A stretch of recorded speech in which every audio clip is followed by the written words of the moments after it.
Shalom, shalom, bien-aimés dans le Seigneur. Rhapsodie des réalités du vendredi 16 août 2024. Pasteur Christ partage avec nous sur le thème « Une vie extraordinaire ». Alléluia.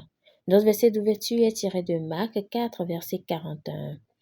Ils furent saisis d'une grande frayeur et ils se dirent les uns aux autres, « Quel est donc celui-ci à qui obéissent le vent et la mer ?» Gloire à Dieu. Non seulement Jésus a vécu une vie extraordinaire et miraculeuse pendant qu'il était sur terre, mais même sa mort, son ensevelissement et sa résurrection ont été extraordinaires. Normalement, il faut au moins 13 heures pour qu'un homme crucifié meure. Mais lorsque Jésus a été crucifié, il a ordonné sa propre mort au bout de 6 heures. Alléluia. Sur la croix, la Bible dit qu'il cria d'une voix forte au Père et dit « Je remets mon esprit entre tes mains » et en disant ces paroles, il expia. Luc 23, 46. En prononçant ces paroles, il a relâché son esprit pour mourir. Pour vérifier s'il était vraiment mort, un soldat a pris une lance et l'a enfoncée dans son côté. À la stupéfaction des soldats et des Juifs qui regardaient, du sang mêlé d'eau a jailli, montrant que son cœur s'était rompu. Ils étaient choqués qu'il soit mort en si peu de temps. Sa résurrection était également extraordinaire.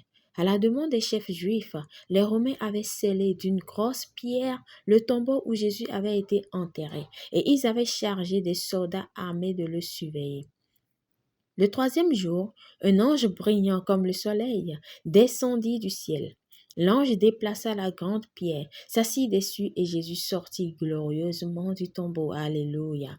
Il est ensuite resté avec ses disciples pendant 40 jours et 40 nuits. Le jour où il devait partir, il n'a pas disparu soudainement.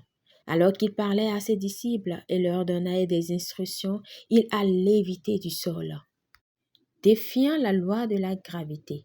Ses disciples l'ont regardé stupéfait, continuer à s'élever jusqu'à ce qu'il atteigne les nuages. Ce fut un moment extraordinaire, gloire à Dieu. La Bible dit qu'un jour, et ce n'est plus pour très longtemps, ce même Jésus reviendra de manière extraordinaire et que le monde entier le verra.